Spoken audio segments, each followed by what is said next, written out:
안녕하세요. 알려준 마당 채널의 김쌤입니다. 안녕하세요. 두목입니다. 네, 동굴입니다. 네, 두목님과 동글, 저 김쌤 이렇게 셋이 알려준 마당 채널을 운영하고 있는데 저희는 문학으로 소통하는 채널이에요. 그 중에서도 저희가 이번에 새로 시작하는 프로젝트는 유럽 문학입니다. 네. 아, 유럽 문학 좋죠. 네. 근데 네, 너무 좋습니다. 광범위한데 그래서 저희가 소 테마를 4개를 잡았어요. 4개를 잡아서 하는데 첫 번째 테마가 성과 사랑입니다. 진짜 성과 사랑 무궁무진하죠. 네. 근데 성과 사랑 중에서도 저희가 첫 번째로 선택한 책은 D.H. 로렌스의 채털리 분의 사랑입니다. 연인. 처음에는 사랑으로 번역이 됐었던 걸로 기억을 맞습니다. 해요. 네. 두 분 요 저기 소설 읽으셨죠? 네. 언제? 저는 아주 네. 중학교 1학년 때. 중학교 1학년 때 예. 발랑 까졌었네. 굉장히 그 몰입해서 읽었습니다. 몰입해서 숨어서 읽었죠? 네, 물론이죠. 그리고 특별히 그 남녀 주인공이 사랑을 나눈 장면만 찾아서 읽었는데요. 사춘기 소녀 시절에 오로지 그 생각밖에 기억이 안 나는 거예요. 그 장면밖에? 실은. 네. 쌤은 어떻게 읽으셨어요? 저는 채털리라는 부인이 네. 차탈리 막 이래가지고 네. 그 말만 많이 들었었고요. 한 10년 전에 문학한다고 살짝 읽고 네네. 요번에 정식으로 좀 읽게 되었어요. 재밌었어요. 네, 재밌었어요. 네. 일단 재미가 있고 네. 저는 제 어렸을 때 그런 시리즈가 유행했었어요. 맞아요. 영화로 네. 무슨 부인 시리즈 뭐, 우리나라 영화 에마 부인 네. 1대 에마 안소영 그다음에 남방열사 김부선 씨가 나온 3대 에마 맞아요. 그리고 또 실비아 크리스텔의 맞아요, 엠마누엘 맞아요. 부인의 사랑. 맞아요. 내가 자꾸 그래서 채털리 부인의 연인이 아니라 사랑을 자꾸 이렇게 실수하는데 그때 저는 와 그러면 이 책도 그런 내용인가 하고 읽었죠. 근데 앞에는 맨 그런 내용은 하나도 없어. 그렇죠. 그게 엄청 실망했었던 기억이 납니다. 그 중간중간 찾아보면 그러니까요. 아주 내가- 끝내주는 내가 장면들이 있습니다. 성격이 급해갖고 네. 에이 뭐야 이거 하고 근데 이제 제가 지금 얘기했다시피 많은 사람들이 채털리 부인의 연인이라는 책을 떠올리면은 파격적 성의 묘사나 이게 출판하는 과정에서 막 소송까지 갔잖아요. 그쵸. 그런 것들만 많이 각인되었을 건데 이 책을 다시 한번 찬찬히 읽어보니까 너무나 갖고 있는 함의가 많아요. 그쵸. 그때 당시 영국 사회의 시대적인 분위기, 계급, 그 다음에 젠더 문제, 네. 여러 가지 것들, 그 다음에 도시화되고 있는 과정, 산업화되고 있는 과정 속에서 좀 잃어버리고 있는 인간의 그 인간성 이런 것들을 종합적으로 다루고 있는 책이 아닌가 싶은 생각이 듭니다. 아닌가가 아니죠. 기죠. 책이죠. 책이죠. 네, 책이죠. 네. 네. 일단은 구독자분들께서는 이 책을 모르시는 분도 있을 거예요. 아주 속속들이 줄거리를. 그래서 일단 두목님이 이 책이 어떤 책이다. 두 네. 몫을 한다고 그래서 두목님이죠. 그래서 두목의 보스라는 의미 아니고. 네, 어. 보스 기지도 있고 두 몫을 하는. 그러니까 두목 하나 봅시다. 저는 뭐가 뭔지 모르겠습니다. 두목인지. 어쨌든 이 네. 차탈레 부인의 연인이라는 책은 네. 왜 지금까지 읽혀지고 있나? 네. 단순히 우리가 삼류 이야기 그 아주 가시거리 이야기였다면 지금까지 익혀질 리가 없죠. 그렇죠. 예, 등장인물 세 사람을 중심으로 이야기가 펼쳐지는데 이제 클리포드라는 남편, 콘이라는 아내 네. 그 사이에 이제 그 문제적 인물인 그 멜로즈가 멜로즈. 있죠. 네. 그래서 이 삼각관계를 구도를 잡아가지고 이야기를 굉장히 긴장감 있게 펼쳐나가고 있는데 네. 이 여성의 시점에서 이야기가 전개되고 있다는 거, 또 그 다음에 그 멜로즈를 그 선택함에 있어서 굉장히 그 능동적이고 그침없이 자신의 삶을 주체적으로 이렇게 이끌어가는 여성의 모습을 보여주고 있어요, 코니가. 근데 1차 세계대전이 끝날 무렵의 시대적 배경을 가지고 있는데 클리푸드가 전쟁에서 부상을 당해갖고 돌아오죠. 그렇죠. 돌아와서 이제 남편을 간호하고 극진하게 이렇게 보살피다 보니까 그 왜 본질은 남편을 간호하는 게 문제가 아니라 남편이 하필이면 하반신 마비가 왔어. 맞아요. 다른 데가 다쳤으면 이 파국으로 끼닿지 않았을 텐데 코니의 남편 클리포드가요. 1차 세계대전 때 부상을 입었는데 휠체어를 타고 오잖아요. 그렇죠. 그러니까는 제 생각에는 척추를 다친 것 같아. 절망적이었어요. 그래서 그 성기능 장애가 온 거죠. 네. 포인트는. 근데 그런 걸 다 덮어버리고 살아가기에는 그들은 너무나 젊었고 아직은 그렇죠. 네. 남아있는 날들이 많은 주인공들이다 그때가 몇 보니까 살 정도 된 한 거예요? 20대 20대 한 23? 후반 정도 24 됐고 정도. 혼인은 23. 23. 그거 네. 기다리겠냐고. 네. 진짜. 그런 과정에서 이제 우연히 네. 그 숲속에서 이렇게 멜로즈를 만나게 되는 거죠. 네, 운명의 네. 남자를 네. 만나게 되는데 그의 그 탄탄한 근육질 몸매와 그다음에 자연 속에서 인간이 가진 그런 매력 이런 것들을 만나갖고 그냥 단번에 사랑에 빠지게 쉽게 되는 말하면 거죠. 이제 콩깍지가 씌인 건데 네. 초자연적이다, 이 예. 남자가. 멜로즈라는 인물은 그 사냥터직이에요. 네. 맞아요. 그러니까는 이 세 사람의 상관관계가 단순히 그 연인 관계가 얽힌 게 아니라 계급을 또 뛰어넘는 관계. 그렇죠. 주인과 이를 도와주는 사냥터 지기로 나오는데요. 예. 이런 부분이 이제 굉장히 극적인 어떤 설정을 했잖아요. 과연 그러면 이 두 사람의 운명이 어떻게 될 것인가 이제 흥미롭게 이야기를 이어가는 마지막에 당당하게 남편한테 이혼을 요구하고 나는 이 남자가 좋다. 아우, 멋있어. 그러면서 걸크네요, 걸크. 네, 걸크러시인데. 어떻게 보면 불륜일 수도 네. 있는데 엄매 기주구가 아니라 나는 이 남자가 내 인생의 반려자라고 생각한다고 이렇게 소설이 끝이 납니다. 그래서 근데 옛날에는 제가 몰랐는데 나이 들어서 다시 읽으니까 클리포드 좀 나이 불쌍해. 들었어요? 나이 먹었죠. 클리포드 좀 불쌍해. 맞아요. 물론 이제 클리포드가 갖고 있는 여러 가지 결함들이 있어요. 그리고 사고 방식에 있어서도 문제가 있는데 한편으로는 다시 생각해 보면 나라면 어땠을까? 나라면 쿨하게 보내줬을까? 나도 힘들었을 것 같아요. 여기에 나오는 인물 세 사람은 다 어쩌면 내가 알고 있는 한 번은 보았음직한 맞아요. 아니면 또 우리 주변에 있는 아주 인물들의 현실적인 성격을 다 인물들이에요. 만들어주고 있어요. 네네. 그래서 어느 누구도 그 인물의 입장에서 들어가 보면 거기에 상처도 있고 또 어떤 안타까움도 있고 다 네. 있는데 그럼에도 불구하고 우리가 D.H. 로렌스의 이 작품을 저는 이렇게 높이 평가하고 싶어요. 어떤 계급이라든가 어떤 사회적인 억압이라든가 여성의 어떤 그 신분이라든가 이런 것들을 굉장히 이 세 사람의 관계를 통해 가지고 우회적으로 잘 보여주고 있거든요. 이 인물들이 추석 때 배웠던 멜로드라마의 형식을 띠고 있어요. 아주 전형성을 띠고 있는데 네. D.H. 로렌스는 네, 네. 이제 어떤 굉장히 문학적인 어떤 대립 구조나 이런 것들을 수준 높게 표현했다는 거, 이게 다른 것 같아요. 그래서 일단 이 작품의 줄거리를 이제 두목님이 설명을 해주셨는데 어떤 한 작품을 좀 깊이 이해하려면 작가의 생애나 이런 것도 아는 게 중요하거든요. D.H. 로렌스는 어떤 사람이었어요? 제 몫이죠. 네. 제가 좀 버벅거리를 잘해서 네. 그냥 저는 적어왔습니다. 네. 네, 1885년생이더라고요. 그러니까 네. 지금 현재 살았다면 135세. 135세. 예. 그다음에 강부의 아버지고요. 네. 어머니는 교사였어요. 맞아요. 그다음에 삼남 미녀 중에 넷째로 영국 출신입니다. 그리고 이제 약혼도 하고 파혼도 하고 해가지고 본인의 최종적인 그 결혼 과정도 좀 파격적이더라고요. 예, 파격적이에요. 결혼 대상이 예. 자기 그 교수의 대학 교수의 와이프죠. 아이프. 응. 네. 근데 그 아이프가 그 32세인데 6살 연상이야. 6살 연상. 그리고 그 당시에 딸 둘에 아들 하나. 굉장하죠. 그러니까 쉽게 파격적이죠. 말해서 로렌스는 총각 장가 간 거고 예, 예. 대상은 미혼녀인데 아이들도 있다. 그러니까 노렌스 이 결혼 간만에도 앞서가는 사람이라는 맞아요. 생각이 드는 거예요. 정신이 깨어있네요. 네, 그리고 또 그 이상적인 공동체 네네. 아시죠? 뭐 그렇게 막 밑도 끝도 없이 말하 어떻게 알아? 레너님 건설을 꿈꿨다는 거예요. 아, 그래요? 그러니까 이상적인 공동체가 무슨 공동체가 궁금하기도 해요. 그러니까 근데 뭔가 자연주의적인 이상 사회 이상사회, 공동체 이런 걸 유토피아 같은 것들 꿈꿨네요. 꿈꿨던 것 같아요. 그 다음에 이제 자기 고향 런던이나 이스트우드 네네. 그런 도시를 다니면서 네. 현대의 어떤 소물적인 삶이라든가 기계적인 그런 삶을 보고서 좀 해이를 느끼면서 이 작품을 썼던 것 같아요.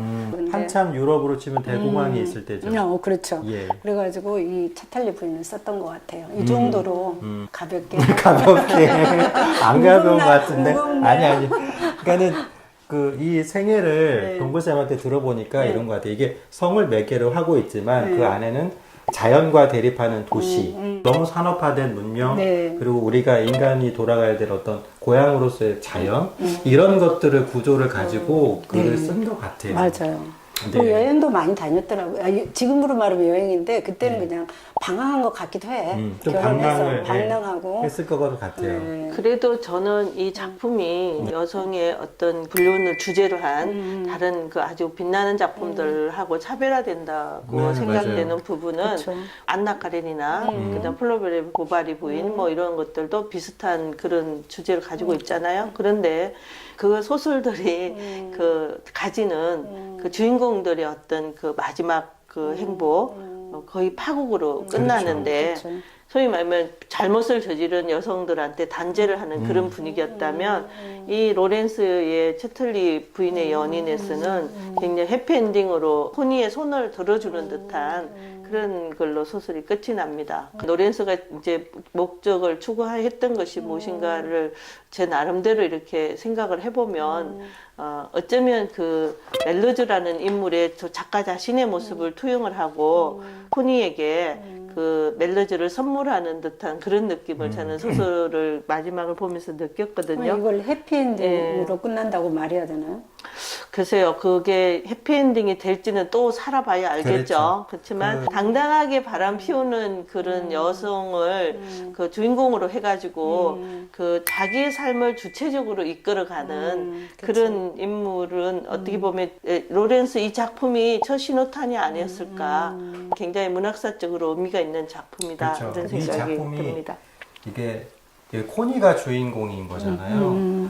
그리고 물론 이제 작가의 기 자신을 멜로즈에게 투영했는지는 모르겠지만 어쨌든 이 작품을 이끌어가는 사람은 코니예요. 근데 사실 코니가 클리포드와 결혼하는 과정을 보면은 그 사교 무대에서 서로 지위와 재산이 맞는 사람들을 물색해가지고 끼리끼리. 적당히 이렇게 해서 맞춰서 가는 결혼. 네. 근데 거기에는 사실 코니의 선택은 사실 없었던 거죠.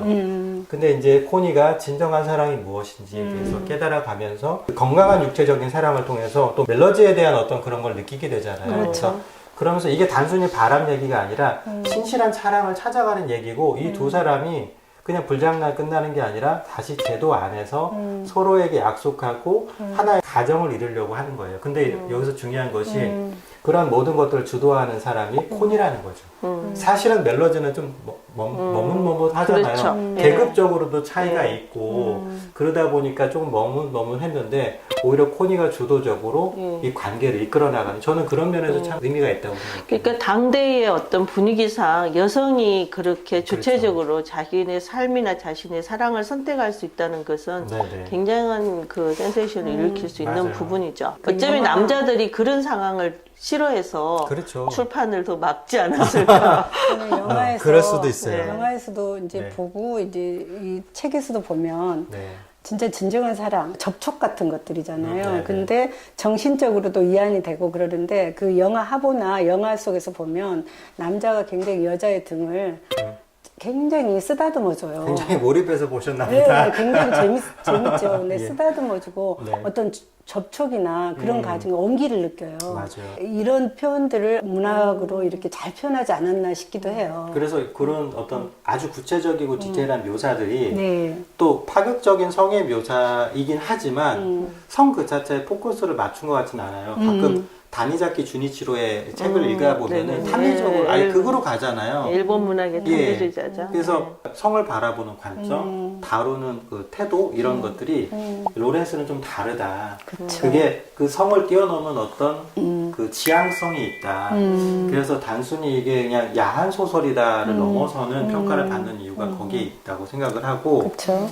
저희가 1부에서는 이제 이 채털리 부인의 연인에 대해 전반적으로 다루고 이제 본격적인 얘기는 이제 성과 계급이나 이런 얘기는 2부, 3부에 나눠서 할 건데 네. 일단은 읽어보시고 나서 아, 난 이 문장은 정말 주옥 같아. 나는 정말 이 문장만큼은 네. 독자들에게 꼭 알려주고 싶어. 이런 문장이 있나요? 뭐 이 책 분량으로 봐서 수많은 문장을 줄치고 싶었지만 네. 그래도 제가 첫방이라 그런지 좀 네. 너무 원색적인 문장을 또 들 수가 없으니까 마음의 조금은- 밑줄은 성의 묘사 있지만 예. 조금 풍미 있게 네. 그래서 소설의 도입에서 예. 사실은 그 작가가 개입이 돼서 얘기하는 것처럼 네, 하는 네. 부분이 있어요. 그런데 네. 그 짧은 한 단락의 그 문장들이 네. 이 소설의 운명을 다 내포해 예고하고 보여주고 있다? 있는 예. 그 장면이 있는데요. 네, 네. 이게 첫 번째 그 소설의 첫 단락입니다. 자, 우리 시대는 본질적으로 비극적이다. 이렇게 첫 문장이 시작됩니다. 그래서 우리는 이 시대를 비극적으로 받아들이지 않는다. 큰 격변이 일어났고 우리는 폐허 한 가운데 서 있다. 우리는 자그마한 보금자리를 새로 짓고 자그마한 희망을 새로 품기 시작하고 있다. 이것은 좀 어려운 일이다. 미래로 나아가는 순탄한 길이 이제는 전혀 없기 때문이다. 하지만 우리는 장애물을 돌아가든지 넘어가든지 한다. 아무리 하늘이 무너진다 해도 살아나가야 하는 것이다. 이렇게. 오한데요, 목소리.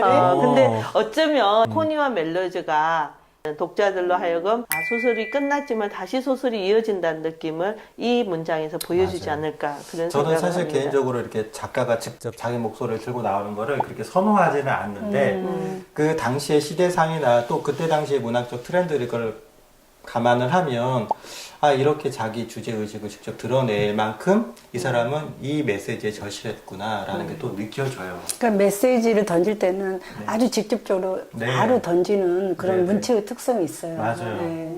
그 저도- 동글쌤은 어떻게 내가 선택한 문문상 네. 이 쓰레기 같은 천박한 졸부들과 향락적인 세상, 향락적, 질기자판. 이 문장들이 예. 이런 문장들이 연극적인 문장들이에요. 어떻게 보면 맞아요. 로미오와 네. 줄리엣의 오 로미오, 당신은 뭐 어쩌십니까? 네, 네, 막 네. 이런 식으로 장미로 한들 장미지 않습니까? 이런 거하고 똑같은 거예요. 근데 굉장히 연극적인 문장들이 굉장히 많다. 굉장히 과장된 표현 같은 예, 느낌이 드네요. 가장하면서도 네, 네. 연극적이면서도 네, 네. 그런데 그러면서 또 하나의 현대적 질병을 이야기를 하고 있는 거죠. 그 현대적 질병 때문에 네. 이 문장을 선택하신 건가요? 예. 그게 어떤 병이죠? 그러니까 즐기기 위한 것들이 뭐냐. 그러니까 즐기는 거는 나름대로의 사람마다의 다 다름인데 굉장히 획일적인 어떤 틀 안에서 여행을 가고 또 여행을 가서 남이 느꼈으니까 산수유꽃을 봐가지고 산수유꽃이 이렇다 누군가 하니까 마치 내가 그것처럼 느낀 것처럼 말하는 이런 것들을 획일적인 어떤 즐거움 똑같은 뭐 획일적인 쾌락 이런 것들을 이야기하고 있지 않나 저는 싶어요. 이렇게 약간 느껴졌는데 네. 이 로렌스가 보기에는 어떤 것을 즐기는 행위 자체를 문제시한 게 아니라 그걸 즐기려는 태도, 그러니까 본질을 보려고 하지 않고 그것을 그냥 감각하고 경험하고 거기서 끝내버리고 그걸 극대화하려는 태도를 조금 지적한 얘기 아닌가라는 생각이 그것도 약간 있죠. 듭니다. 그것도 있죠. 예, 예. 약간 들은 게 그런 점도 있죠. 네네네. 이 문장이 저한테 확 꽂혔는데 이 쓰레 같은 천박한 조물들과 향락적인 세상, 향락적. 즐기자판. 아니 뭐 좀 즐기고 나서 난 좀 즐겼으면 좋겠어. 예. 두 분은 솔직히 즐기고 살고 계신가요? 네, 저는 여러 면에서 성과 사랑의 면에서. 아니 뭐 성과 사랑에서 왜 또 꼬리를 내려? 즐기고 살면 좋겠죠. 저도 이 코니처럼 당당하게 나는 이 남자가 좋아하고 네. 그런 남자 나타나길 기다립니다. 예. 네. 응원하겠습니다. 즐기고 계세요? 저요? 네. 저는 즐기고 있죠. 난 싱글인데. 어쩐 얼굴이 하나더라. 농담이고요. 즐기고 싶습니다.